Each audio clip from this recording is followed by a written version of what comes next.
ամեն օր 1 հատ iPhone 12 Pro Vivaro-ից ամենաբարձր գործակցով հաղթած սպորտացուն Vivaro։ Շնորհակալություն, հարգելի գործընկերներ, նախ ուզում եմ ասել, որ այսօր եզդիական նոր տարին է եւ ես ուզում եմ Հայաստանի եզդիական համայնքին շնորհավորել այդ տոնի կապակցությամբ մեր եղբայրներին եւ շնորհակալություն հայտնել, որ այն բոլոր ջանքերի եւ ներդրման համար, որ նրանք ներդնում են մեր ընդհանուր հայրենիքի կայացման եւ զարգացման գործում։ Շնորհավոր եզդիական նոր տարի։ Մեծարգո նախագահող, ազգային ժողովի հարգելի փոխնախագահներ, կառավարության հարգելի անդամներ, հարգելի պատգամավորներ, սիրելի ժողովուրդ, ներկայացնում եմ Հայաստանի Հանրապետության կառավարության ծրագրի կատարման ընթացքի եւ արդյունքների մասին 2020 թվականի տարեկան զեկույցը։ 2019 թվականը մեզ համար, Հայաստանի Հանրապետության համար աննախադեպ հաջող տարի էր եւ 19 թվականին մենք ունեցանք վերջին 10 տարվա համար աննախադեպ բարձր տնտեսական արդյունքներ, 7.6% տնտեսական աճ եւ շուրջ 63 միլիարդ դրամով գերակատարեցինք բյուջեի եկամտային մասի նախապես ծրագրավորված պլանը։ 2020 թվականի հունվար-փետրվարին տնտեսական աճի այս դինամիկան շարունակվեց։ 20 թվականի հունվար-փետրվարին Հայաստանի Հանրապետությունում արձանագրվեց ավելի քան 9% տնտեսական ակտիվության ցուցանիշ։ Բայց մարտից արդեն Հայաստան մուտք գործեց կորոնավիրուսը եւ մեր մոտ սկսեց ճգնաժամային մի ժամանակաշրջան եւ թվում էր, թե կորոնավիրուսը մեզ համար լինելու է 20 թվականի վատագույն հիշողությունը, բայց սեպտեմբերին մենք ունեցանք 44-օրյա պատերազմը մեզ համար ծանր հետևանքներով։ Վերը նշված հանգամանքների բերումով Հայաստանի Հանրապետության կառավարությունը 2020 թվականին իրականացրել է ճգնաժամային կառավարում։ Եվ առաջին փուլում այդ ճգնաժամային կառավարումը կապված էր կորոնավիրուսի հետ, որի արդյունքում այսօրվա դրությամբ Հայաստանի Հանրապետության ավելի քան 200,000 քաղաքացիներ վարակվել են կորոնավիրուսով, տնտեսական ցուցանիշները մեր արդեն ասացի 2020 թվականին 7.6% տնտեսական անկում ենք ունեցել ենք շուրջ 3770-ից ավելի մահեր կորոնավիրուսից եւ միևնույն ժամանակ իրականացրել ենք հակաճգնաժամային 25 միջոցառում, որի շրջանակներում աջակցություն է ստացել շուրջ 1.1 միլիոն ֆիզիկական անձ, 83,000 իրավաբանական անձ։ Ուզում եմ ընդգծել նաև, որ շահառուներին ընդհանուր առմամբ հասանելի է եղել 239 միլիարդ դրամ կորոնավիրուսի հակաճգնաժամային փաթեթի շրջանակներում, որից պետբյուջեի ծախսը 55 միլիարդ դրամ, փոխառու միջոցները պետական բյուջեից 20 միլիարդ դրամ, մնացածը կառավարության խթանող քաղաքականության արդյունքում իրականացվել է բանկային համակարգի միջոցով։ Եվ այնուամենայնիվ կարծում եմ 20 թվականի համար այսօր մեր կարևորագույն ասելիքը պիտի կապված լինի 44-օրյա պատերազմի հետ եւ գիտեք, որ սեպտեմբերի 27-ին սկսվել է պատերազմը Ադրբեջանի հարձակումով։ Պատերազմի մասին իհարկե շատ է խոսվել, բայց ես այսօրվա առիթը պատեհ եմ համարում պատերազմի վերաբերյալ տեղի ունեցած մի շարք շահարկումների, մի շարք ապատեղեկատվությունների եւ մի շարք հարցերի պատասխանը տալու։ Ընդ որում շատ կարևոր է ընդգծել, որ մենք այս ընթացքում ունեցել ենք թյուրըմբռնումներ, ոմանք հատուկ պլանավորված, ոմանք գուցեև ակամա եւ ոչ դիտավորյալ։ Ուզում եմ սկսել Գլխավոր շտաբի նախկին պետ Օնիկ Գասպարյանի 2020 թվականի նոյեմբերի 17-ին արած հայտարարությունից։ Նոյեմբերի 17-ին այն ժամանակ դեռ Գլխավոր շտաբի պետ Օնիկ Գասպարյանը հայտարարել է,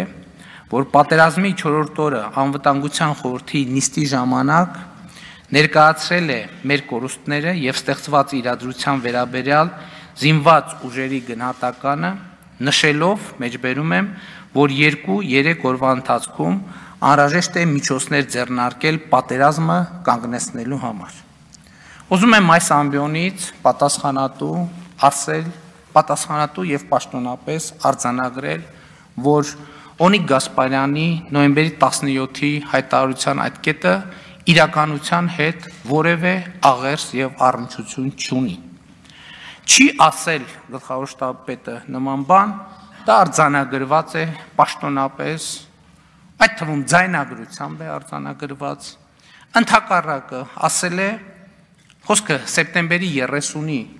անվտանգության խորհրդի նիստի մասին է, ընդհակառակը ասել է, որ հակառակորդը ոչ մի առաջխաղացում չի ունեցել, բանակը զինված ուժերը կատարում է իր առջև դրված խնդիրը եւ մինչեւ վերջ կկատարի։ Ընդգծում եմ, գլխավոր շտաբի պետը անվտանգության խորհրդին հայտարարել է, որ բանակը կատարում է իր առջև դրված խնդիրը եւ մինչեւ վերջ կկատարի։ Ընդ որում ուզում եմ ընդգծել, որ գլխավոր շտաբի պետը սեպտեմբերի 30-ին չէր էլ կարող նման հայտարարություն անել։ Մի պարզ պատճառով, որովհետև 2020 թվականի օգոստոսի 21-ին անվտանգության խորհրդի նիստում ունեցած ելույթում զեկույցում, խնդրում եմ ուշադրություն դարձրեք ամսաթվին, 2020 թվականի օգոստոսի 21-ին հավաստիացրել է Արցախյան ուղղությամբ մենք կարող ենք արկա ուժերով ու միջոցներով ոչ միայն ներողություն ուժերով ու միջոցներով ոչ մի քայլ հետ սկզբունքով հետ մղել, ձախողել հակառակորդի հարձակումը եւ ջախջախել նրա խմբավորումները։ Էլ եմ ասում, գլխավոր շտաբի պետը 2020 թվականի օգոստոսի 21-ին անվտանգության խորհրդի նիստում անվտանգության խորհրդին զեկուցել է Արցախյան ուղղությամբ Հայաստանի զինված ուժերը կարող են արկա ուժերով եւ միջոցներով ոչ մի քայլ հետ սկզբունքով հետ մղել, ձախողել հակառակորդի հարձակումը եւ ջախջախել նրա խմբավորումները։ Սա Հայաստանի զինված ուժերի գլխավոր շտաբի պետի գնահատականն է եղել 2020 թվականի օգոստոսի 21-ին եւ 2020 թվականի սեպտեմբերի 30-ին։ Այս ամենը սակայն չի նշանակում, թե Հայաստանի քաղաքական ղեկավարությունը միջոցներ չի ձեռնարկել րոպե առաջ հրադադար հաստատելու ուղղությամբ։ Ես ուզում եմ ձեր բոլորին հիշեցնել, որ մենք ամենաբարձր մակարդակով 3 անգամ ունեցել ենք հրադադարի վերաբերյալ պաշտոնական հայտարարություններ եւ պայմանավորվածություններ։ Առաջին պայմանավորվածությունը տեղի է ունեցել հոկտեմբերի 10-ին Ռուսաստանի Դաշնության մայրաքաղաք Մոսկվայում եւ արտաքին գործերի նախարարների հանդիպման արդյունքում ընդունվել է հետեւյալ հայտարարությունը։ Ռուսաստանի Դաշնության, Հայաստանի Հանրապետության եւ Ադրբեջանի արտաքին գործերի նախարարները հայտարարում են. Ի պատասխան Ռուսաստանի Դաշնության նախագահ Վլադիմիր Պուտինի ուղերձի եւ համապատասխան Ռուսաստանի Դաշնության նախագահ Վլադիմիր Պուտինի, Հայաստանի Հանրապետության վարչապետ Նիկոլ Փաշինյանի եւ Ադրբեջանի Հանրապետության նախագահ Իլհամ Ալիևի պայմանավորվածությունների կողմերը համաձայնեցին ստորև ներկայացված քայլերի շուրջ։ Առաջին 2020 թվականի հոկտեմբերի 10-ի ժամը 12:00-ից մարդասիրական նպատակներով հայտարարվում է կրակի դադարեցման մասին ռազմագերիների եւ պահվող այլ անձանց զոհվածների մարմինների փոխանակման համար Կարմիր խաչի միջազգային կոմիտեի միջնորդությամբ եւ վերջինիս չափանիշների համաձայն։ Երկրորդ կրակի դադարեցման հստակ պարամետրերը կհամաձայնեցվեն հավելյալ։ Երրորդ Հայաստանի Հանրապետության եւ Ադրբեջանի Հանրապետությունը ԵԱԿ Մինսկի խմբի համանախագահների միջնորդությամբ կարգավորման հիմնարար սկզբունքների հիման վրա ձեռնմուխ են լինելու առարկայական բանակցությունների խաղաղ կարգավորմանը շուտապույտ հասնելու նպատակով։ Կողմերը վերահաստատում են բանակցային գործընթացի ձևաչափի անփոփոխությունը։ Կրկնում եմ, այս հայտարարությունը ընդունվել է 2020 թվականի հոկտեմբերի 10-ին։ Ինչու չի կայացել հրադադարը։ Մի պարզ պատճառով։ Ադրբեջանը չի պահպանել հրադադարը Թուրքիայի այն հայտարարությունների ֆոնին, որ իրենց կարծիքով Ադրբեջանը չպետք է պահպանի հրադադարը։ Հաջորդ նման պայմանավորվածությունը տեղի է ունեցել 2020 թվականի հոկտեմբերի 18-ին։ Հետևյալ հայտարարությամբ զուգորդված Հայաստանի Հանրապետությունը եւ Ադրբեջանի Հանրապետությունը որոշել են հոկտեմբերի 18-ին տեղական ժամանակով ժամը 00-ից հաստատել մարդասիրական զինադադար, այսինքն կեսգիշերից։ Այս որոշումը կայացել է ի շարունակություն ԵԱՀԿ Մինսկի խմբի համանախագահ երկրները ներկայացրող Ֆրանսիական Հանրապետության, Ռուսաստանի Դաշնության եւ Ամերիկայի Միացյալ Նահանգների նախագահների հոկտեմբերի 1-ին արված հայտարարության, ԵԱՀԿ Մինսկի խմբի համանախագահների հոկտեմբերի 5-ին արված հայտարարության եւ համաձայն հոկտեմբերի 10-ին Մոսկվայում ընդունած համատեղ հայտարարության։ Այս պայմանավորվածությունը ձեռք է բերվել Ֆրանսիայի նախագահ Էմանուել Մակրոնի միջնորդությամբ։ Հրադադարը չի պահպանվել կրկին Ադրբեջանի կողմից։ Հաջորդ հրադադարի մասին պայմանավորվածությունը ձեռք է բերվել 2020 թվականի հոկտեմբերի 26-ին, այս անգամ արդեն Միացյալ Նահանգների միջնորդությամբ։ Այդ միջնորդական ջանքերի արդյունքում ընդունվել է հետևյալ հայտարարությունը։ Հայաստանի արտգործնախարար Զոհրաբ Մնացականյանը եւ Ադրբեջանի արտգործնախարար Ջեյհուն Բայրամովը հոկտեմբերի 24-ին հանդիպում ունեցան ԱՄՆ պետքարտուղարի տեղակալ Սթիվեն Բիգանի հետ եւ վերահաստատեցին իրենց երկրների հանձնառությունը կյանքի կոչելու եւ պահպանելու հումանիտար հրադադարի վերաբերյալ պայմանավորվածությունները, որոնք ձեռք են բերվել Մոսկվայում հոկտեմբերի 10-ին եւ վերահաստատվել հոկտեմբերի 17-ին Փարիզում արված հայտարարությամբ համահունչ ԱՄՆ նախագահ Դոնալդ Տրամփի, Ֆրանսիայի նախագահ Էմանուել Մակրոնի եւ Ֆրանսիայի նախագահ Վլադիմիր Պուտինի կողմից հոկտեմբերի 1-ին արված հայտարարության։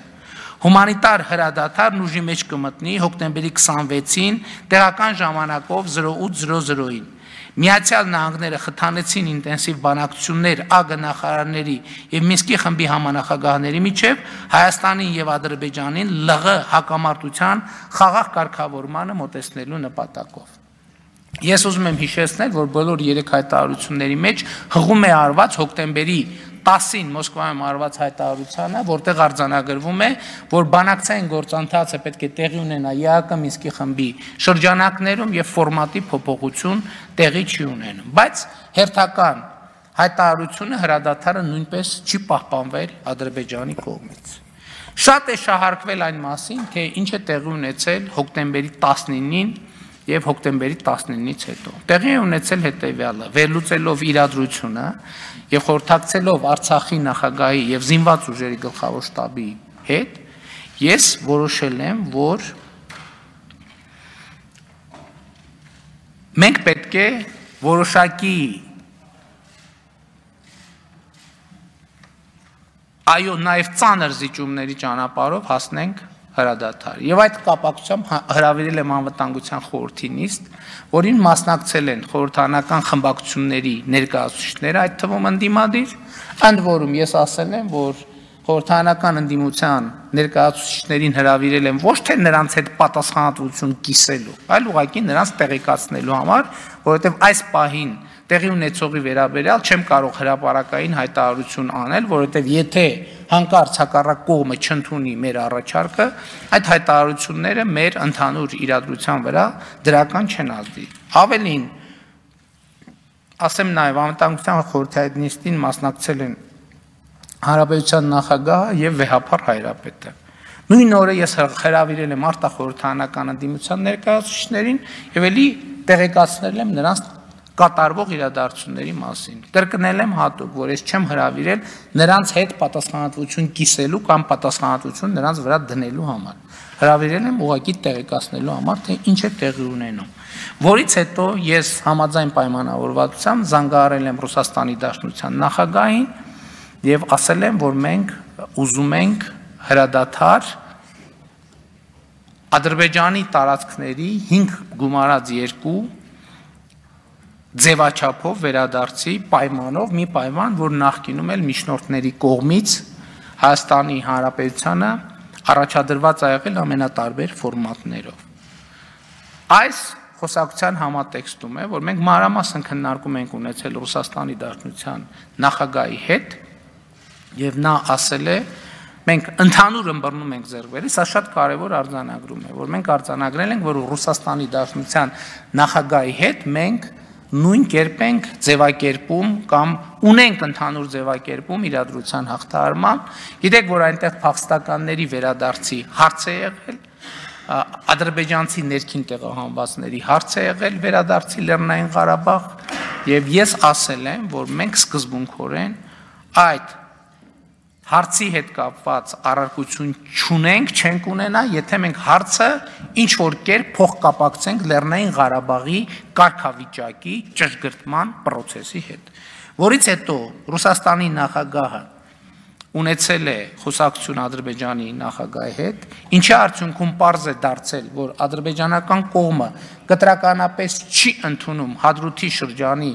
դեօկուպացիայի մեր առաջարկը, մեր պահանջը, երկրորդը պահանջում է, որպեսզի անկախ ներքին տեղահանվածների հարցը որևէ ձևով վերադարձի հարց, այդ թվում Շուշի չկապվի կարգավիճակի ճշգրտման հետ, եւ նաեւ սա նոր դետալ է, որը ես պետք է նախկինում չեմ ասել այս դետալի մասին, նաեւ ակնարկ է եղել այն մասին, որ ոչ թե պետք է լինի 5 գումարած 2 բանաձևով տարածքների վերադարձ, գումարած սրան, այլ պետք է լինի 7 տարածքների վերադարձ։ Դա ասվել է որպես ակնարկ այն դեպքի համար, եթե մենք մինչև այս կետը առաջադրված պայմաններին համաձայնենք։ Եվ այս մանրամասները ինչու եմ նշում, որովհետև Ադրբեջանը ինչպես պատերազմից առաջ, այնպես էլ պատերազմի ընթացքում ըստ էության չի ընդունել Լեռնային Ղարաբաղի կարգավիճակի ճշգրտման օրակարգը, եւ սա եղել է, խնդրում եմ ուշադրություն դարձրեք, այսինքն Ադրբեջանը ընդհանրապես կտրականապես մի X պահից հրաժարվել է օրակարգ մտցնել կամ ավելի ճիշտ օրակարգային հարցի կարգավիճակով քննարկել Լեռնային Ղարաբաղի կարգավիճակի հարցը, եւ սա եղել է ուշադրություն դարձրեք 2016 թվականի 4-օրյա եւ 2021 թվականի 44-օրյա պատերազմի հիմնական ներողություն 2020 թվականի 44-օրյա պատերազմի հիմնական պատճառը։ Եվ հենց սա եմ նկատի ունեցել 2020 թվականի սեպտեմբերի 27-ին, այսինքն պատերազմի առաջին օրը այս ամբիոնից հետևյալ հայտարարությունը անելիս եւ ներողություն եմ խնդրում ինքս ինձնից մեջբերում անելու համար։ Եվ այսպես այս նույն ամբիոնից 2020 թվականի սեպտեմբերի 27-ին հայտարարել եմ մեջբերում ըստ էության Հայաստանի առաջ հետևողական եւ շահունակական պայման է դրվել զիջել առնվազն անվտանգության գոտին, այսինքն 7 շրջանները, առանց որևէ նախապայմանի, առանց որևէ կարգավիճակային ճշգրտման։ Էլ չեմ ասում, որ Ադրբեջանը շատ հստակ, այդ թվում նաև հրապարակային ընդգծել է, որ ինքը պատրաստ չէ ընդունել Լեռնային Ղարաբաղի որևէ այլ կարգավիճակ, որը կամ նույնը կլինի, կամ մի քիչ բարձր կլինի Լեռնային Ղարաբաղի ինքնավար մարզից։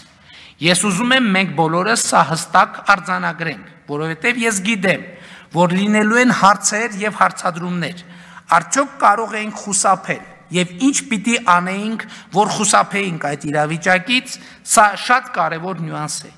Պիտի անեինք մի բան, համաձայնվեինք, որ Արցախը Լեռնային Ղարաբաղի ինքնավար մարզ է, ինքնավար մարզ գուցե մի փոքր ավել լիազորություններով։ Եթե մենք սրան համաձայնենք, մենք հենց հիմա կարող ենք ամեն ինչ կանգնեցնել։ Ուզում եմ, որ Հայաստանի խորհրդարանը արձանագրի, եւ ես ուղիղ հարց եմ տալիս։ Մենք համաձայն ենք այսպիսի լուծման, եթե այո, մենք հենց այսօր կարող ենք լուծել այս հարցը։ Եվ այս հայտարարությունը արել եմ պատգամավոր Ուրի Խանյանի հարցին ի պատասխան։ Ինչու եմ ես այսպես դրել հարցը։ Որովհետև մենք մեր իշխանությունը, մեր կառավարությունը Լեռնային Ղարաբաղի հարցի կարգավորումը այո պիտի արձանագրենք, ժառանգել ենք փակուղային, նախապատերազմական եւ յետպատերազմական վիճակում։ Ինչ հիմքեր ունեմ նման պնդում անելու։ Այս մասին են վկայում, սա ապացուցվում է 2018 թվականի ապրիլի 17-ին այս ամբիոնից վարչապետի ընտրության ժամանակ Սերժ Սարգսյանի արած երկու հայտարարությունները։ Այդ օրը պատասխանելով Կարեն Բեքարյանի հարցին Սերժ Սարգսյանը ասել է. բանակցային գործընթացը լավատեսություն չի ներշնչում, բայց ավելի հստակ ասած, այդ բանակցային գործընթացը ուղղակի կանգնած է։ Կանգնած է, որովհետև այդ բանակցությունների արդյունքից Ադրբեջանի ղեկավարության ակնկալիքները անիրատեսական են, անընդունելի մեզ համար։ Մեջբերման ավարտ։ Այդ նույն օրը պատգամավոր Սամվել Նիկոյանի հարցին ի պատասխան Սերժ Սարգսյանը հայտարարել է. մեջբերում։ Նախ պետք է ասեմ, որ ապրիլյան պատերազմը եւ անակնկալ էր եւ անակնկալ չէր այն առումով, որ շատ դեպքերում մարդիկ գրեթե համոզված են ինչ-որ բանում, բայց ներսում հույս են փայփայում, որ հակառակորդը կամ գործընկերը կղեկավարվի առողջ տրամաբանությամբ եւ չի գնա քայլերի, որոնք վնասակար են երկու կողմի համար էլ։ Այս առումով մենք դաս առաջին պետք է համարենք այն, որ այլևս բանալի բառը այլևսն է։ Այս առումով մենք դաս առաջին պետք է համարենք այն, որ այլևս գոնե շատ տևական ժամանակ երբեք մենք չպետք է հույս փայփայենք, որ Ադրբեջանի ղեկավարությունը թողնելու է իր ուխտադրուժ մոտեցումները, թողնելու է իր ցանկությունը ուժով լուծելու Լեռնային Ղարաբաղի հիմնախնդիրը, մեջբերման ավարտ։ Մենք ըստ էության 2017 թվականին ունեցել ենք մի վիճակ, որ բանակցային գործընթացում Հայաստանի Հանրապետությունը հասել էր իր կարմիր գծերին եւ մի բան էլ հատել էր այդ կարմիր գծերը։ Եվ սրա մասին է վկայում 2016 թվականի նոյեմբերի 17-ին Սերժ Սարգսյանի «Ռոսիա сегодня» լրատվական գործակալությանը տված հարցազրույց, որից անում եմ հետևյալ մեջբերում։ Մենք մի քանի անգամ մոտ էինք ստորագրելու փաստաթուղթը, որտեղ բոլոր այդ սկզբունքները հստակ արտացոլված էին։ Այսինքն հայկական կողմերը Լեռնային Ղարաբաղն ու Հայաստանը թողնում են այն տարածքները, որոնք ներկայումս զբաղեցված են որպես անվտանգության գոտի։ Այն տարածքները, որոնց մասին ադրբեջանցիներն ասում են, որ դրանք օկուպացված են, անվանում են բռնազավթված ադրբեջանական 7 շրջանները։ Այն տարածքները, որոնք ադրբեջանցիներն անվանում են բռնազավթված։ Թողնում ենք տարածքները հեռանում։ Այսինքն դա տարածքային ամբողջականության սկզբունքն է։ Բայց առաջին կետում հստակ գրված էր, որ Լեռնային Ղարաբաղի վերջնական իրավական կարգավիճակը որոշվելու է Լեռնային Ղարաբաղի ժողովրդի ազատ կամ արտահայտման միջոցով։ Այնուհետև գրված էր, ով է մասնակցելու, ինչպիսի օրակարգ է եւ ամենը։ Լրագրողը հարցը տալիս։ Այսինքն հանրաքվե։ Սերժ Սարգսյանը պատասխանում է, այո, հանրաքվե։ Հենց դա է եղել ինքնորոշման սկզբունքի մարմնավորումը, բայց ամեն անգամ ադրբեջանական կողմը նոր պահանջներ էր առաջադրում։ Այսինքն, եկեք արձանագրենք, ուր ենք մենք հասել բանակցային գործընթացում։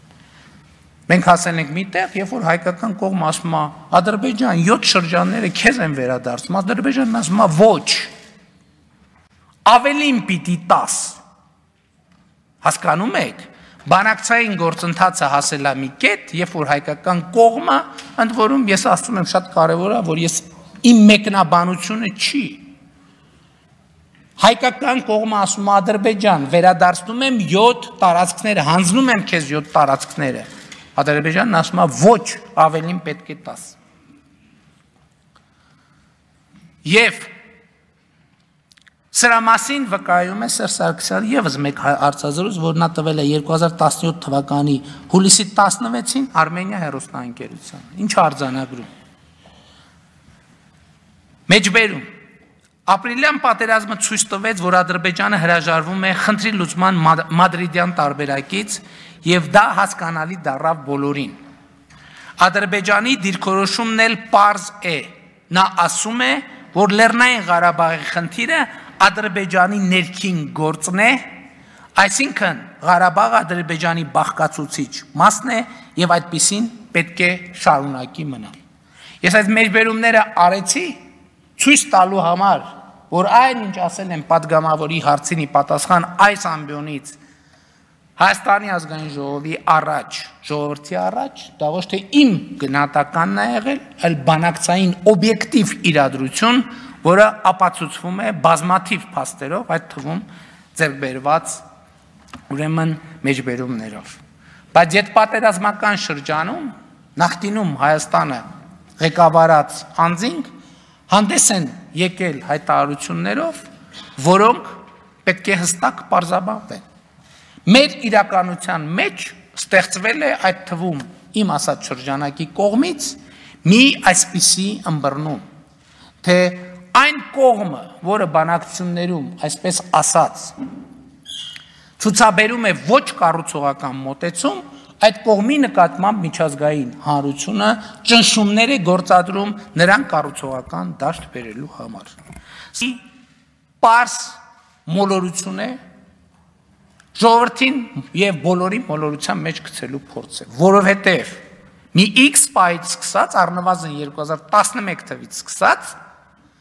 երբ որ ադրբեջանական կողմը որդեգրել է ապակառուցողական դիրքորոշումներ, միջազգային հանրությունը ոչ թե Ադրբեջանին համոզել է, որ արի կառուցողական դաշտ, այլ հայկական կողմի առաջ դրել է խնդիր, որ գիտես ավելի շատ զիջումներ արա, որպեսզի հնարավոր լինի Ադրբեջանին բերել կառուցողական դաշտ։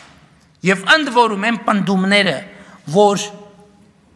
հարաքվեի շուրջ պայմանավորվածություններ կան, ովքեր պիտի մասնակցեին հարաքվեին, ես ուզում եմ պարզաբանել, որ սա նույնպես մեր ժողովրդին մոլորության մեջ գցելու փորձ է։ Այո, բանակցային փաթեթներում, այդ թվում 2015-16 թվականներից հետո քննարկվող եղել է հարաքվեի դրույթ եւ ասվել է, որ այդ հարաքվեն պետք է արտահայտի Լեռնային Ղարաբաղի, խնդրում եմ ձևակերպումներին ուշադրություն դարձրեք, որովհետեւ առաջին հայացքից ոչ մի տարօրինակ բան այդ ձևակերպումներում չեք գտնելու, որ հարաքվեն պետք է արտահայտի Լեռնային Ղարաբաղի ամբողջ բնակչության ազատ կամ արտահայտումը։ Թվում է թե ամեն ինչ նորմալ է, բայց չկա ընդգծում, իսկ որտեղ է տեղի ունենալու այդ հարաքվեն, հարաքվելի արեալը նկարագրված չէ եւ սա սկզբունքային կարեւոր հարց է, որովհետեւ Ադրբեջանը միշտ ունեցել են դիրքորոշումը, որ իր սահմանադրության համաձայն եւ իր տրամաբանության համաձայն իր միջազգայինորեն իր տարածքի մաս համարվող որևէ հատվածի կարգավիճակի հարց կարող է ճշգրտվել միայն այնպիսի հանրաքվեով, որը պետք է տեղի ունենա Ադրբեջանի ամբողջ տարածքում։ Եվ սա եղել է բանակցություններում Ադրբեջանի դիրքորոշում։ Երբ որ հարց է ծագել, թե ոնց ենք մեկնաբանելու այս դրույթը, այդ թվում համանախագահներին այդպիսի հարց առաջադրվել, պատասխանը եղել է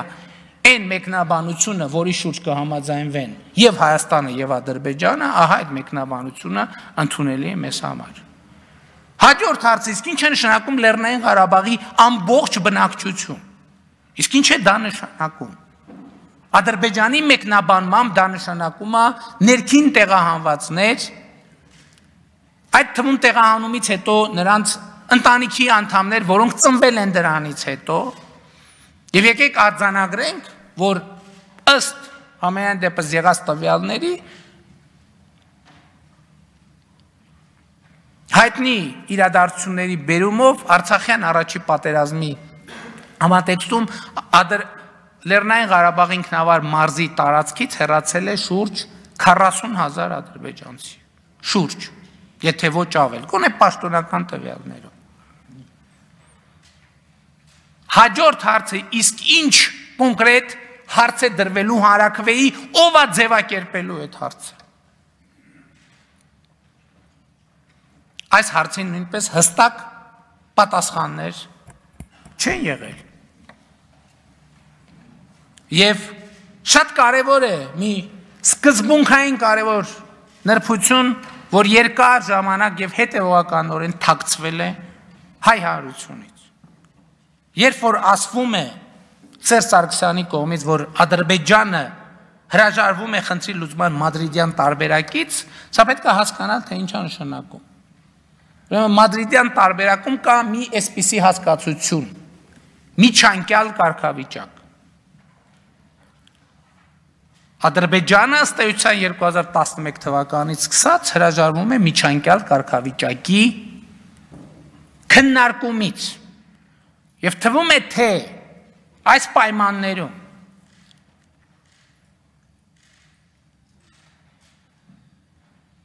բանակցային հմտությունների արդյունքում հայկական կողմը կարողանար հասնել նրան ճիշտ քաղաքականության արդյունքում, ճիշտ արտաքին քաղաքականության արդյունքում, հայ-ամերիկյան, հայ-ֆրանսիական, հայ-ռուսական, ճիշտ հարաբերությունների կառուցման արդյունքում պետք է հասնել նրան, որ միջնորդները Ադրբեջանին համոզեին, որ գիտես ինչ արի ես միջանկյալ կարգավիճակը ընդունի։ Բայց փաստն այն է, որ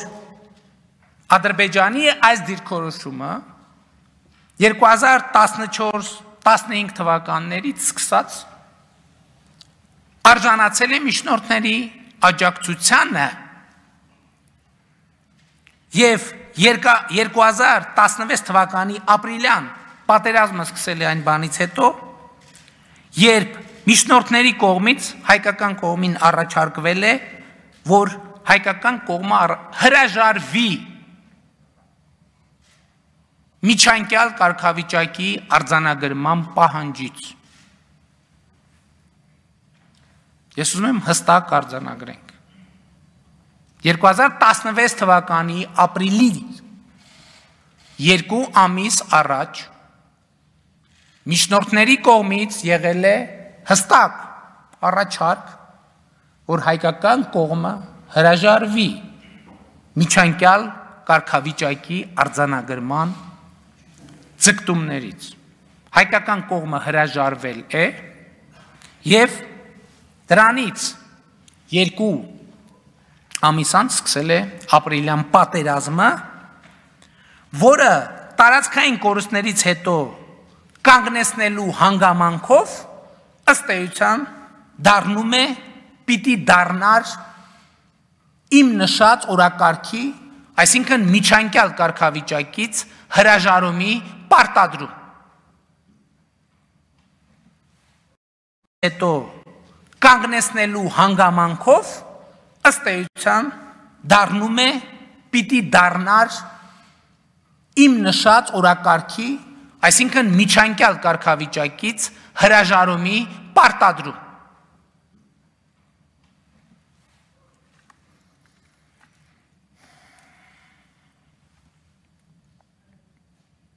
Եվ կրկին ուզում եմ անդրադառնալ Հայաստանում նախկինում ղեկավարած անձանց արած հայտարարություններին, մասնավորապես Քոչարյանը, Ռոբերտ Քոչարյանը 2020 թվականի դեկտեմբերի 4-ին 5-րդ ալիքին տված հարցազրույցում հայտարարել է. կարելի է մի շարք օրինակներ բերել։ Այս ամենահամադրության մեջ միասին ստեղծել է մի վիճակ, երբ դու Ադրբեջանին շանս չես թողել հույս պահելու, որ դիվանագիտական ճանապարհով ինքը կարող է որևէ բանի հասնել։ Իսկ եթե այսպիսի շանս չես թողնում, մնում է պատերազմը։ Սա ուղղակի հանճարեղ նախադասություն է, որը արտահայտում է հայկական կողմի 20-ամյա դիվանագիտության եւ բանակցային տրամաբանություն։ Այսինքն հայկական կողմը բանակցությունների շուրջ ունեցել է մի խնդիր, անընդհատ հույս ներշնչել Ադրբեջանին, որ նա բանակցությունների արդյունքում կհասնի այն բանին, ինչ ինքը ուզում է։ Իսկ ինքը ուզում է, որ Ղարաբաղը լինի իր կազմում մշակութային կամ որևէ ինքնավարության կարգավիճակում, իսկ եթե հնարավոր է, նույնիսկ առանց դրա։ Բայց եթե դու 20 տարի անընդհատ հույս ես տալիս, գալիս է պահը, երբ որ այդ հույսը պիտի արդարացնես։ Չի կարող լինել այնպես, որ դու 20 տարի հույս տաս, հույս ես տալիս, պետք է արդարացնես այդ հույսը։ Եվ սա ամենամեծ ձախողումն է, երբ որ ամբողջ հայ ժողովրդին ներշնչվել է, որ գիտեք ինչ, մենք պետք է հրաժարվենք մեր բոլոր իրավունքներից։ Մենք պետք է հրաժարվենք Արցախյան շարժման բոլոր արդյունքներից։ Շրջանառության մեջ է դրվել ամենաանհեթեթ թեզը, որ կարելի էր դնել։ Ամենավատ բանակցությունները ավելի լավ են, քան ամենալավ պատերազմը։ Ավելի մեծ անհեթեթություն դժվար էր հորինել, որ ամենավատ բանակցությունները բերում են ամենավատ պատերազմի։ Էլ չեմ ասում,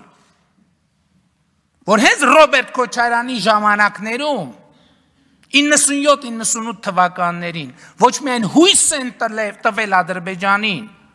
որ Ադրբեջանը կհասնի իր նպատակին, այլև երաշխիք են տվել, եւ այդ երաշխիքը Ղարաբաղը բանակցային գործընթացից դուրս թողելն էր։ Հիմա Լևոն Տեր-Պետրոսյանն ու Ռոբերտ Քոչարյանը հիմա չգիտեմ վիճում են թե չեն վիճում, բայց մի 2 տարի առաջ վիճում էին, ով է իրանցից դուրս թողել։ Բայց առանց Ղարաբաղի բանակցությունների գնալը երաշխիք է եղել Ադրբեջանին, որ նրանք հույս եւ երաշխիք, որ նրանք պիտի հասնեն իրենց նպատակին։ Ինչ պիտի անեին։ Այո, ինչ մենք փորձեցինք անել 2019 թվականին ասելով, որ մենք առանց Ղարաբաղի չենք պատկերացնում բանակցություն եւ հարցի լուծում, իրենք պետք է անեին 97-98 թվականին, որտեղ այն ժամանակ Ադրբեջանը պատրաստ չէր եւ չէր կարող ռազմական լուծում տալ խնդրին։ Եվ մենք ոչ միայն մեզ չէինք խափի, թե մենք բանակցություններով խնդիր ենք լուծում, այլև Ադրբեջանին զուգահեռ կպատրաստվեինք պատերազմի եւ ոչ թե զինվորի հացը գողանալով Բադեն-Բադեններում, Եվրոպաներում, Փարիզներում դղյակ կառնեինք։ Ռոբերտ Քոչարյանը ասում է, եթե վարչապետը լիներ թուրքական գործակալ, կաներ այն ամեն ինչ արվել է։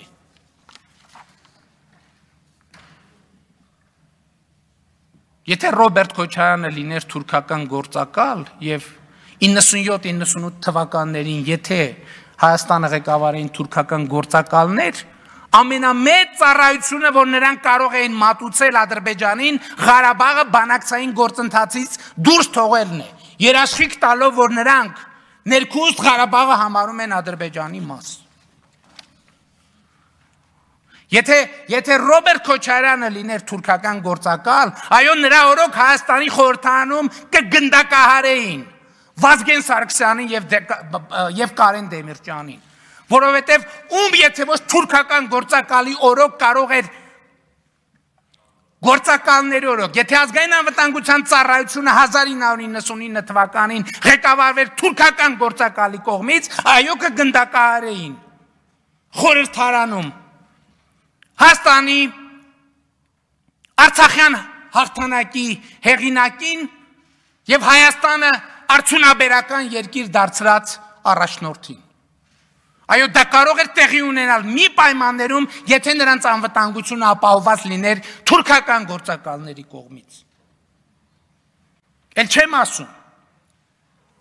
որ 1998 թվականին իշխանության հասնելով Քոչարյան-Սարգսյան զույգը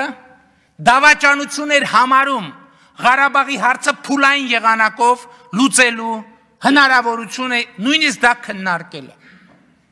Մինչդեռ 2018 թվականի դրությամբ սեղանին է եղել բանակցային մի փաթեթ, որը վերնագրված է այսպես.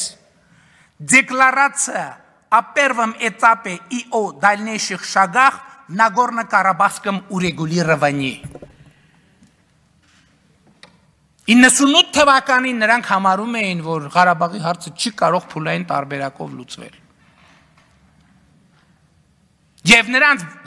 գործունեության արդյունքում մենք հասանք մի կետի, որտեղ սեղանին դրված է Декларация о первом этапе и о дальнейших шагах в Нагорно-Карабахском урегулировании։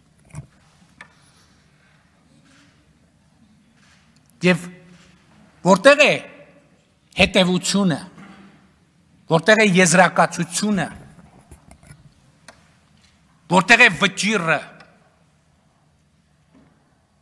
որ այո, Քոչարյան-Սարգսյան զույգը 1998 թվականին Ղարաբաղի հարցը օգտագործելով իշխանության հասնելու համար 20 տարվա ընթացքում տանուլ է տվել Լեռնային Ղարաբաղի բանակցային գործընթացը, առաջին Արցախյան պատերազմում տարած հաղթանակը, հայ ժողովրդի բոլոր զրկանքները տանուլ են տվել, խուրդել են, մանրել են Բադեն-Բադեններում, հունական կղզիներում առանձնատներ կառուցելով, Փարիզներով ու Հռոմներում հյուրանոցներ ու առանձնատներ կառուցելով ու ձեռք բերելով։ Տանուլ են տվել դիվանագիտության դաշտում, տանուլ են տվել բանակաշինության դաշտում, ոտի վրա բանակի կենացը խմելով, զինվորի հացը գողանալով, տանուլ են տվել ենթակառուցվածքների և ընդհանրապես պետության զարգացման հարցում։ Սա 2017 թվականին արված վերլուծություն է, 2017 թվականին արված վերլուծություն է ֆինանսավորված այն ժամանակ գործած իշխանությունների կողմից։ Իսկ սա անդիմությունը չի ֆինանսավորել, սա իշխանությունն է ֆինանսավորել։ Ըստ այդմ քրիտիկական ենթակառուցվածքների զարգացման տեսակարարքշռով Հայաստանի Հանրապետությունը պայմանական միավորներով 11 հաշվով զիջել է Ադրբեջանին դեռ 2017 թվականին։ Սա իշխանական ֆինանսավորմամբ արված վերլուծություն է։ Ընդ որում այս հաշվարկի մեջ հաշվի չեն առնված էլեկտրաէներգետիկ համակարգը, տրանսպորտը եւ սպառազինությունը։ Եթե սրանք ներառեին, այս հարաբերակցությունը կլիներ 21։ Հաջորդը ուզում եմ այս վերլուծությունից եւս մի անդրադարձ անել։ Էլի նույն վերլուծություն։ Հայաստանի Հանրապետությունում ռազմարդյունաբերական համակարգը սկսեց ձևավորվել միայն 2016 թվականի ապրիլից։ Այդ ժամանակ էր, որ օրենսդրություն ընդունվեց, ինստիտուցիոնալ տեսք տրվեց։ Ադրբեջանից 11 տարի ուշացումով։ Կառուցվածքային առումով ինֆորմացիոն տեխնոլոգիաների ոլորտը նախարարական մակարդակով Հայաստանում կազմավորվել է միայն 2016 թվականին, Ադրբեջանից 12 տարի ուշացումով։ Բարձր տեխնոլոգիաների ոլորտը Հայաստանում ի տարբերություն Ադրբեջանի նախարարական մակարդակով 2017 թվականին տակավին ձևավորված չէր, մինչդեռ Ադրբեջանին 13 տարի առաջ այդ ոլորտում նախարարություն էր ձևավորված։ Եվ 2017 թվականին Ադրբեջանը ուներ երկրի ուղեծրում 3 արբանյակ, որոնցից մեկը հետախուզական, որը գնել էր։ Այո, Ադրբեջանը հետախուզական արբանյակ էր գնում, իսկ Հայաստանի իշխանությունները գնում էին հողամասեր հունական կղզիներում, Եվրոպաներում, այնտեղ որտեղ հնարավոր էր։ Եվ ուրեմն պետք է արձանագրել, որ մենք պիտի ասենք, որ այո, նրանք տանուլ են տվել պետության ինստիտուցիոնալ կայացման հարցում, պետությունը վերածելով մի մաֆիոզ կառույցի, որը քամում է Հայաստանի կենսական միջոցները։ Ու այդ մաֆիոզ կառույցները մինչև այսօր իրենց շոշափուկները ունեն ամենուր։ Սկսած դատական համակարգից, վերջացրած ցավոք սրտի մինչև անգամ մենք տեսանք դրա կոնկրետ երևույթները զինված ուժերում։ Ու մենք պետք է արձանագրենք, որ մենք կռիվ ենք տվել ընդդեմ այդ 20-ամյա դավաճանության, ընդդեմ այդ 20-ամյա կապիտուլյացիայի։ Բայց նույնիսկ բուն կռվի եւ պատերազմի ժամանակ նրանք պաշտպանել են իրենց պարտությունը։ Մեր հասցեին հնարավորինս բարձր գոռալով դավաճան, որ իրենց դավաճանությունը քողարկեն։ Մեր հասցեին հնարավորինս բարձր գոռալով կապիտուլյանտ, որ իրենց կապիտուլյացիայից ուշադրությունը շեղեն։ Կապիտուլյանտը դուք եք, դավաճանը առավել ևս։ Ասում եմ 20 տարի Հայաստանը թալանած իշխած էլիտա են։ Իսկ մենք ամեն օր երբեմն կենաց մահու կռիվ ենք տվել ձեր կապիտուլյացիայի եւ դավաճանության դեմ, եւ ուզում եմ այս բարձր ամբիոնից հայտարարել, որ շարունակելու ենք մեր պայքարը, մեր անմնացորդ ու նվիրական պայքարը հանուն ազատ, հզոր, երջանիկ Հայաստանի։ Ու մենք հենց հիմա Հայաստանի Հանրապետության ժողովրդին, Հայաստանում, Արցախում եւ Սփյուռքում ասում ենք ուղիղ, սիրելի ժողովուրդ, չհուսահատվեք, չվհատվեք, դուխներդ տեղը, գլուխներդ բարձր, որովհետև այո Հայաստանում կա ապագա, Հայաստանում ապագա կա, Արցախում կա ապագա, Արցախում ապագա կա, հայ ժողովուրդը ունի ապագա եւ մենք միասին կերտելու ենք ազատ երջանիկ եւ հզոր այդ ապագան։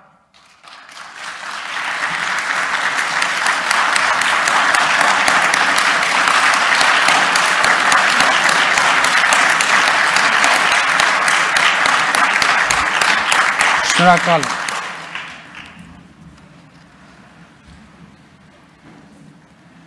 Ես ուզում եմ մեր բոլորիս ուշադրությունը հրավիրել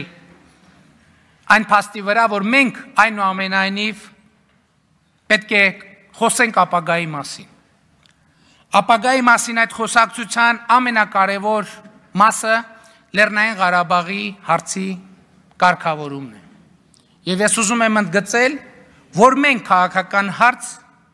որպես քաղաքական եւ ոչ թե ռազմական հարց, ուզում եմ բոլորիս ուշադրություն հրավիրել այս փաստի վրա, որպես բանակցային հարց, այո, պետք է դնենք Լեռնային Ղարաբաղի ինքնավար մարզի տարածքի դեօկուպացիայի խնդիրը։ Մեծ էլ եմ ասում, մենք սա պիտի ձևակերպենք ոչ թե որպես ռազմական հարց, այլ որպես բանակցային քաղաքական հարց։ Եվ մենք պետք է հետևականորեն շարունակենք Լեռնային Ղարաբաղի համար անջատում հանուն փրկության բանաձևի իրագործումը, որովհետև դուք տեսաք, թե 3 կամ նախորդին ինչ իրադարձություններ տեղի ունեցան Ադրբեջանում։ Դա ուղղակի աներևակայելի մի բան է եւ կարծում եմ մենք բոլոր ամբիոններից, բոլոր հնարավոր տեղերից պետք է հրավիրենք բոլորի ուշադրությունը, որ կարող են պատերազմի տառապանքների եւ զոհերի թանգարան բացվել մի երկրում, որը հայատյատության, ատելության ամենամեծ եւ ամենակարևոր դրսեւորումն է։ Եվ սա ամենամեծ հիմքն է, որ մենք միջազգային հանրությանը ցույց դնենք Լեռնային Ղարաբաղի համար անջատում հանուն փրկության սկզբունքի կիրառելիությունը, որը մեր հետագա բանակցային գործընթացի առանցքը պիտի կազմի։ Հաջորդ խնդիրը, որը մեզ համար շատ կարևոր է, հարցն է եւ մենք պետք է պատասխանենք, թե ինչպես է ապահովում մեր երկրի անվտանգությունը։ Պետք է արձանագրենք, որ Հայաստանի Հանրապետության արտաքին անվտանգության ապահովման առանցքը հայ-ռուսական ռազմական դաշինքն է, որն ամրապնդված է մի քանի տասնյակ ռազմավարական բնույթ ունեցող միջազգային պայմանագրերով եւ փոխադարձ դաշնակցային պարտավորություններով։ Այս առումով Հայաստանի անվտանգության համար գործնական կարևոր նշանակություն ունեն հայ-ռուսական միացյալ զորա խմբավորումը եւ հավաքական անվտանգության Կովկասյան տարածաշրջանում հայ-ռուսական հակաօդային պաշտպանության միացյալ համակարգը։ Այս երկու համակարգերը ձևավորած պայմանագրերի տրամաբանությամբ հարձակումը Հայաստանի վրա նշանակում է հարձակում Ռուսաստանի վրա եւ երկու երկրները համատեղ պետք է դիմակայեն արտաքին մարտահրավերները։ Այս համատեքստում մեկնարկել է նաեւ Հայաստանի զինված ուժերի բարեփոխումների լայնածավալ գործընթացը, որը նախ կներառնի կառուցվածքային, ապա եւ բովանդակային բարեփոխումներ։ Ռազմավարական հեռանկարում մենք պատկերացնում ենք, որ լրջորեն պետք է քննարկենք Հայաստանի Հանրապետության անցումը պրոֆեսիոնալ բանակի եւ ժամկետային կամ զորահավաքային զինծառայության կառուցվածքը էականորեն պետք է մենք կարողանանք փոփոխել։ Բացի դա,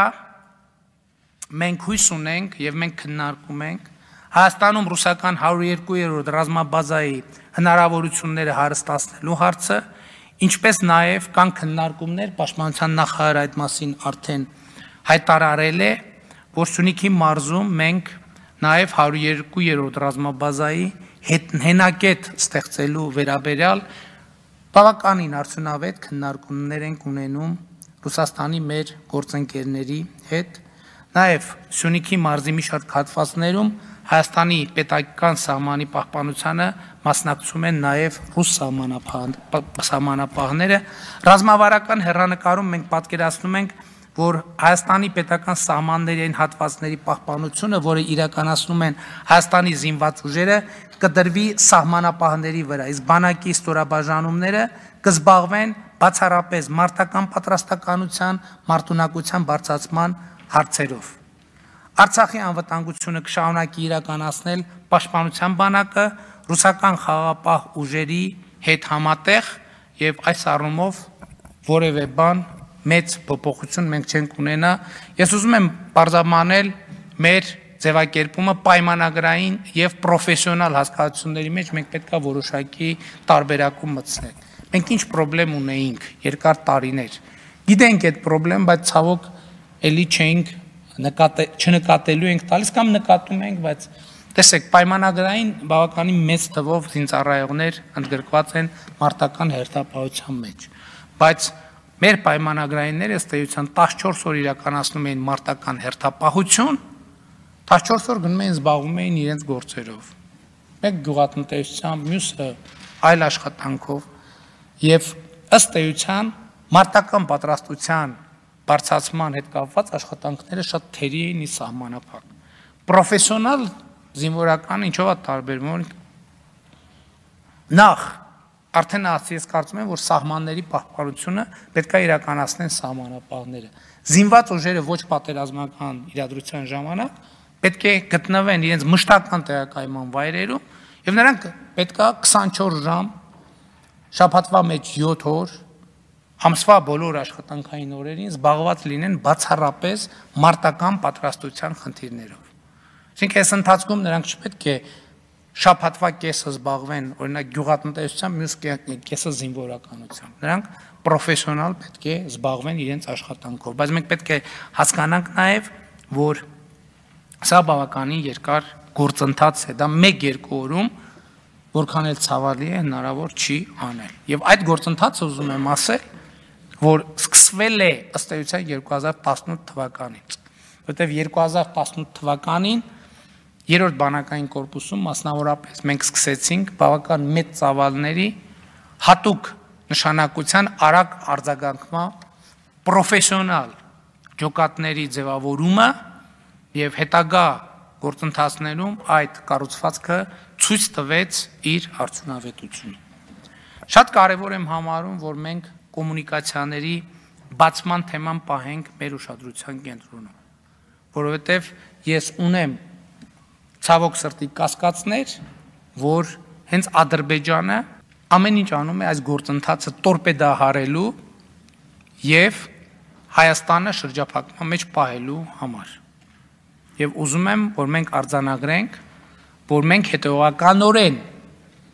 գնալու ենք հունվարի 11-ին Մոսկվայում ստորագրված համատեղ հայտարարության իրականացմանը, որովհետև մեր համար ռազմավարական խնդիր է օր առաջ երկաթուղային կապ հաստատել Ռուսաստանի Դաշնության հետ օր առաջ երկաթուղային կամք հաստատել Իրանի Իսլամական Հանրապետության հետ եւ սա կնշանակի, որ մենք կարողանում ենք ըստ էության տրանսպորտային տրանզիտային ուղի դառնալ Պարսից ծոցից մինչև Խաղաղ օվկիանոս եւ ամենուր։ Եվ ելի եմ ասում, խնդրում եմ մեր ուշադրությունը այս հարցի վրա, որ իրականում Ադրբեջանը շատ մեծ հավանականությամբ ամեն ինչ կանի, որպեսզի կոմունիկացիաների բացումը տեղի չունենա։ Եվ ուզում եմ տնտեսական լավատեսությունը կրկին հիմնել, հենել նախկինում իմ արած հետևյալ հայտարարության վրա, որը ուղիղ կապ ունի կոմունիկացիաների բացման հետ։ Ես արդեն ասել եմ, որ շատ է խոսվում այդ մասին եւ դա արդարացի է, որ Ադրբեջանի տնտեսական հզորացման գործում շատ մեծ դեր է ունեցել նավթը, գազը, նավթամթերքը, բայց ուզում եմ էլի մեր ուշադրությունը հրավիրել մի փաստի վրա, որ Հայաստանը տիրապետում է պայմանական ասած 21-րդ դարի նավթի հսկայական պաշարների, 21-րդ դարի երկու նավթի հսկայական պաշարների, մեկը պղինձն է, մյուսը ջուրը, եւ մենք պետք է կարողանանք այնպես անել, որ Հայաստանի Հանրապետությունը ոչ թե հանքաքար արտահանող երկիր լինի, այլ մետաղական պատրաստի արտադրանք արտահանող երկիր եւ սա ուղիղ կապ ունի կոմունիկացիաների բացման հետ,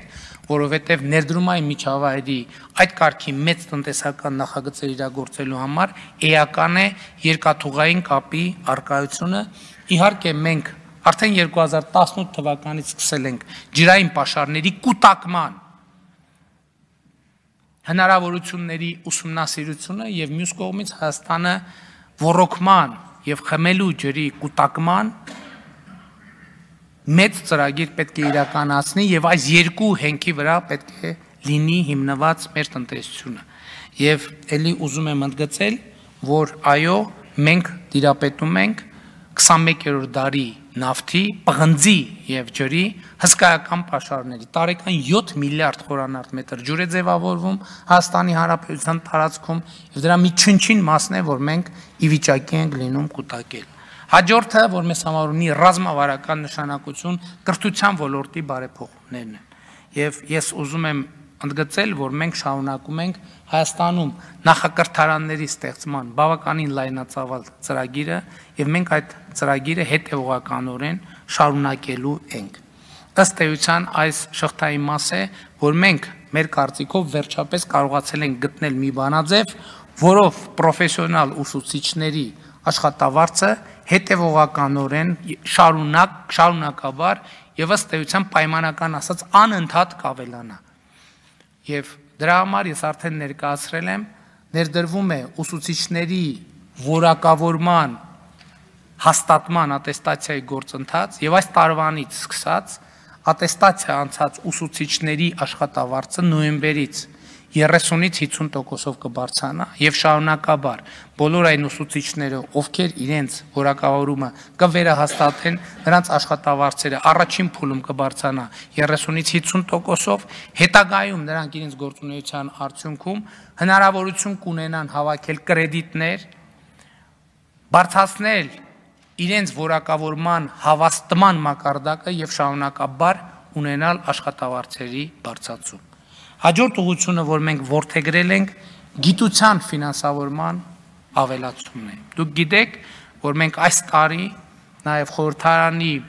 հետ համագործակցությամբ, չնայած ինչ էլ անում ենք խորհրդարանի հետ համագործակցությամբ ենք անում, 14.5%-ով ավելացրեցինք գիտության ֆինանսավորումը 2 միլիարդ դրամ հավելյալ միջոցներ տրամադրելով։ Եվ ուզում եմ ասել, որ 2022-ից 2025 թվականների ընթացքում ամեն տարի գիտության ֆինանսավորումը միջինում աճելու է 3-ից 5 միլիարդ դրամով։ Ընդ որում ուզում եմ ընդգծել, որ ինչպես ուսուցիչների պարագայում, այս դեպքում էլ մենք հիմա ներդրում ենք մի համակարգ, որը գիտաշխատողների աշխատավարձերի շարունակական բարձրացման հնարավորություն պիտի ընձեռի։ Սկսած ասպիրանտներից, վերջացրած գիտահետազոտական ինստիտուտների տնօրեններից։ Հարգելի գործընկերներ, հաջորդ ուղղությունը, որ մենք որդեգրել ենք, արդեն ասացի, բարձր տեխնոլոգիական արդյունաբերության նախարարության ձևավորմամբ, եւ ես ուզում եմ ընդգծել, որ այստեղ էլ մենք ֆինանսավորման էական ավելացում ունենք 2019 թվականին բարձր տեխնոլոգիական արդյունաբերության նախարարությունը ունեցել է 5 միլիարդ 570 միլիոն դրամի ֆինանսավորում, 2021 թվականին բյուջետային ֆինանսավորումը հասել է 9 միլիարդ 137 միլիոն դրամի, ըստ էության ավելի քան 40%-ով, ավելանալով նախորդ տարվա նկատմամբ։ Եվ ես հենվելով այս ամենի վրա ուզում եմ կրկին ընդգծել իմ համոզմունքը, որ Հայաստանում այո ապագա կա, որ Հայաստանում այո կա ապագա։ Եվ ուզում եմ մեր բոլորիս ուշադրությունը հրավիրել մի այսպիսի կարևոր հանգամանքի վրա 2019 թվականին ընդունված կառավարության ծրագրում մեզ համար սկզբունքային հարց է բռնության բացառումը որպես ներհայաստանյան հարցերի լուծման միջոց կամ բռնության, նույնիսկ օրինական բռնության կիրառման դեպքերից հնարավորինս խուսափել եւ դա մեզ համար ծրագրային դրույթ է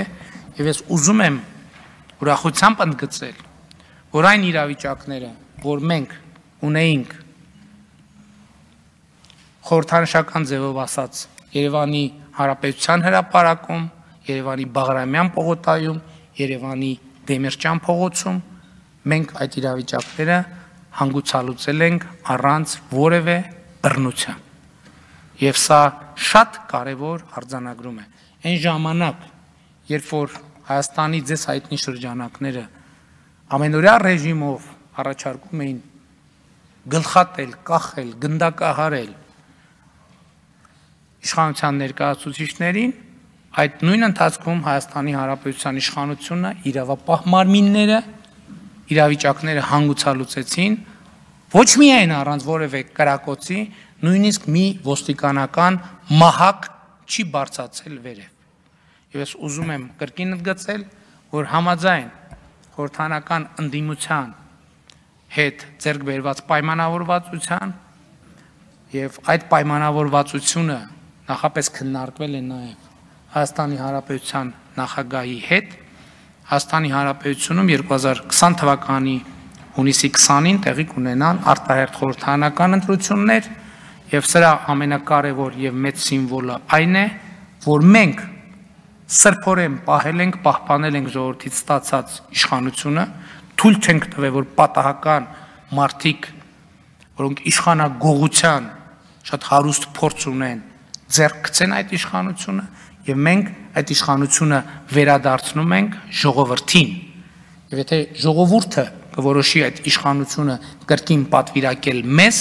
ազատ արդար ընտրություններով, մենք կշարունակենք մեր գործունեությունը, մեր պայքարը հանուն ազատ, երջանիկ եւ հզոր Հայաստանի եւ համոզված եմ, որ հայ ժողովուրդը կհաղթի։